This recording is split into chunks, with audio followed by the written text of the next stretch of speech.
¿Es Nestlé un asesino? En marzo del 2010, Greenpeace lanzó una demanda contra Nestlé por el gran daño ambiental que estaba cometiendo en algunas selvas de Indonesia, acabando con las palmas de aceite en estos lugares y con ellas el hábitat del orangután, una especie en peligro de extinción. ¿Con qué? Con el fin de comercializar su gran reconocido producto, Kit Kat. Greenpeace primeramente atacó con un comercial bastante impactador que se está mostrando en pantalla, donde mostrábamos la realidad de la empresa. Nestlé rápidamente reaccionó pidiendo a YouTube que bajara este video de las redes sociales, algo que no sirvió de mucho, ya que Greenpeace se encargó de crear campañas cibernéticas respecto al tema. Esta problemática impactó de gran forma durante mucho tiempo. El día de hoy contamos con 5 individuos que darán su opinión respecto al tema en diferentes puntos de vista. Buenas tardes, mi nombre es Cristina Soto y yo soy la ministra de Trabajo aquí en Colombia. Vamos a analizar la situación planteada anteriormente y la analizaré teniendo en cuenta mis estudios acerca de la desigualdad frente a macroempresas, como en este caso lo sería Nestlé. En primer lugar, considero que una de las razones por las cuales existe desigualdad en estos casos es por la desigualdad en los salarios. Y esto se ve reflejado en que las personas que extraen esta palma, este aceite de palma en Indonesia son personas con salarios muy bajos, pero que los dueños y las grandes cabezas de Nestlé se están lucrando enormemente de su producto Kit Kat. Entonces esto crea una gran brecha de desigualdad entre los trabajadores informales que están en Indonesia y las cabezas de Nestlé. Otro punto importante es que un empresario no puede gozar de un poder absoluto frente a los salarios que se plantean en su empresa, y en este punto sí, con la demanda de Greenpeace sí se vio que estos trabajadores tienen unos salarios que, por más de que ellos no estén de acuerdo con lo que se está haciendo en Indonesia, con tal de llevar plata y poder sostener a sus familias que son muy pobres, ellos igual incurrirán en esta actividad aunque no estén de acuerdo. Y por último, como vi en una lectura de González Faust acerca de la estructura de las desigualdades, nuestro capitalismo nos lleva a ciertas inmoralidades que son intolerables, y como ministra de Trabajo considero que esta es una de ellas, y que este llamado que nos está haciendo Greenpeace a abrir los ojos ante esta crueldad que está sucediendo es importante y debemos ponerle la atención necesaria. Muchas gracias. Buenas tardes, mi nombre es Andrés Felipe Orjuela. Yo, como administrador de empresas, me quiero basar en un autor que fue muy importante durante mi carrera. Su nombre es Hinkelmark. En el capítulo 13 habla más que todo de la racionalidad reproductiva, y bajo estas me voy a basar en dos premisas para hablar sobre el caso de Nestlé.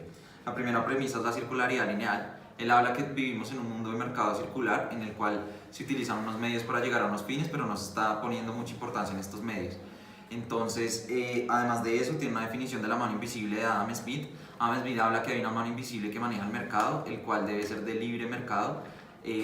Las personas están pidiendo que los gobiernos no controlen cómo se debe manejar el mercado, y esto nos está llevando a malas consecuencias. Por tanto, en el caso de Nestlé, vemos cómo Nestlé no está mirando los medios para obtener su fin, que es su materia prima. Ellos están destruyendo la mayoría de las selvas en Indonesia. Esta es una de las grandes críticas que realiza Hinkelmark. Otra de las críticas que él realizaba con respecto a la mano invisible es que no se está permitiendo que los gobiernos ingresen a manejar el mercado, y por tanto se está teniendo una libertad de obtención de materia prima. Ese básicamente es el principal problema. Otro problema importante es el pensamiento de la racionalidad de las empresas. Las empresas están pensando en el costo que se tiene para obtener sus materias primas, pero es un costo monetario. Nestlé, en el caso de Nestlé, no está mirando el costo natural que está generando para obtener sus materias primas de la palma. La segunda premisa es la racionalidad reproductiva. En esta racionalidad reproductiva, Hinkelmark básicamente se basa en un cambio de pensamiento en el cual se debe tener una idea de que la racionalidad se debe manejar no por eficiencia, sino por preservación de la naturaleza. Entonces la naturaleza debemos basarnos más que todo en preservarla y en la preservación de la humanidad. Por tanto, se debe tener el desarrollo de una ciencia que se preocupe no simplemente por la maximización de beneficios monetarios, sino más que todo por la maximización del cuidado de la naturaleza. De esta manera, si se tuviera un pensamiento de racionalidad reproductiva, Nestlé no hubiera tomado la decisión de obtener sus materias primas causándole daños ambientales a esta selva, sino que básicamente ese hubiera sido una de las principales pensamientos de decisión antes pues de empezar a explotar estas selvas. Muchas gracias. Buenas tardes, mi nombre es Pablo Vizcaíno y hoy vengo a hablarles un poco sobre el pecado estructural con las estructuras de mercado, analizando pues la empresa de Nestlé con la problemática de los orangutanes y el aceite de palma. Entonces, analizando bien la problemática como tal de los orangutanes, me di a la tarea de buscar las posibles consecuencias que salían en torno a ello y encontré tres. Una de las más importantes es como tal la influencia. Entonces, pues vemos que hay campañas publicitarias o cuando una persona, un amigo, tu familiar, X o Y persona viene y te dice, me gusta la marca de Nestlé, la consumo diariamente, deberías probarla. Por el hecho de nosotros incentivarnos y por ende influenciarnos a que consumamos como tal la marca, eso hace que, bueno, en primera instancia que nosotros consumamos, pero en el trasfondo de eso no sabemos cómo o a qué costo se producen pues este tipo de alimentos. Entonces la problemática aquí, la más grande, es la influencia, ya que no sabemos de dónde o qué trasfondo tiene el consumo que le damos, o sea, la comida que comemos. Otro pecado que vemos es el pecado colectivo, entonces es cuando ya más personas se ven involucradas en esto. Digamos, para hablar ya como tal en ámbitos de la empresa, entonces vemos que es un pecado colectivo por ende de que digamos el administrador, el jefe, el director, todos aquellos que se ven influenciados para crear el producto, para venderlo, para el consumo de las personas, pues se encuentran en un pecado colectivo, que es el hecho de la extracción del aceite de palma de las selvas en el ámbito de los orangutanes. Por último tenemos el pecado estructural, que tiene que ver ya como tal con las leyes del sistema. Eso ya viene igual, digamos, en políticas de la empresa de Nestlé. Entonces digamos que a futuro la implementación del aceite de palma, digamos, en la compañía para crear este tipo de productos sean, digamos, por así decirlo, la receta, el secreto pues para que sepa rico, ¿sí? Por decirlo así. Entonces el pecado estructural se vuelve porque es la ley del sistema.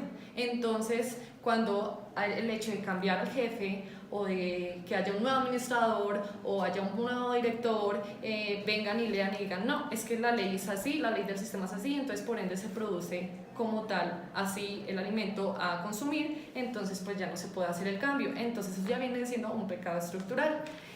Basándome un poco en la lectura, podemos meter al magisterio de la iglesia, ¿sí? En una situación, en una institución, entonces pues lo voy a citar tal cual como lo dice para desglosarlo. No está sujeta de actos morales, por lo tanto puede ser o no buena o mala en sí misma. Entonces aquí vemos que, así como vemos como en el pecado estructural, porque eso se desglosa de ella, ya existe la ley, entonces a veces no la tomamos como buena ni mala, de por sí, en sí misma, sino que simplemente es así.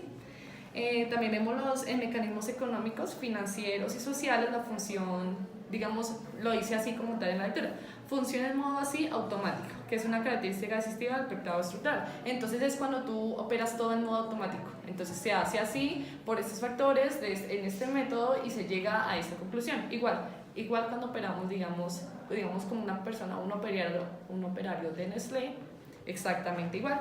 Y ya en las estructuras de pecado como tal, entonces vemos que hay una acumulación de pecados personales que llegan a ser pecados colectivos cuando se juntan y al final pues se genera una estructura de pecados. Entonces algo muy importante que decía Juan Pablo II y que quisiera citarlo porque lo hice en la lectura: la responsabilidad última es de las personas que dieron origen a tales estructuras y las mantienen. Entonces todo esto tiene que ver arraigado con el pecado estructural. Ya, este es mi aporte para nuestra problemática de Nestlé. Muchas gracias. Buenos días, mi nombre es Julián Gómez, yo soy decano de la Facultad de Economía de una respetada universidad y bueno, voy a hacer mi análisis en cuanto a este tema tan controversial.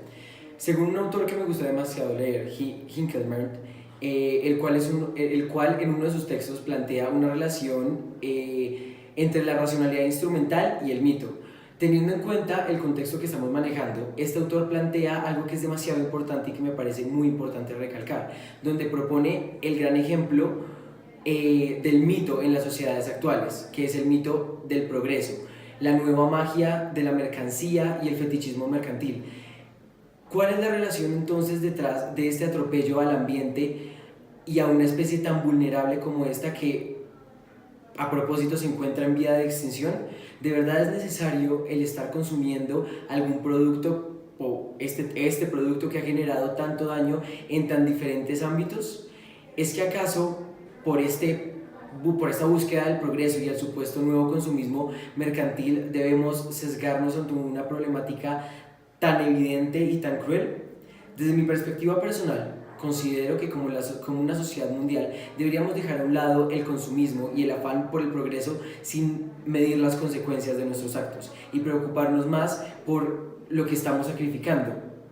Es verídico el ocio por la vida, la acumulación de capital por la desforestación sin sentido y nuestro futuro ¿qué? Muchas gracias. Ya. Bueno, buenas tardes, mi nombre es Paola Castaña y soy una teóloga. Con respecto al caso que ha rondado bastante sobre Nestlé y Greenpeace en los últimos años, más que todo en el 2010, tengo una opinión que me gustaría compartir más que todo desde la base de Gauss, en donde en dos lecturas de él, una de ingreso, capital y trabajo y otra de teología y dinero, podemos ver cómo Nestlé en verdad se vuelve muy avaro, cómo deja de lado las intenciones sociales o las importancias sociales por ellos poder beneficiarse económicamente de gran forma.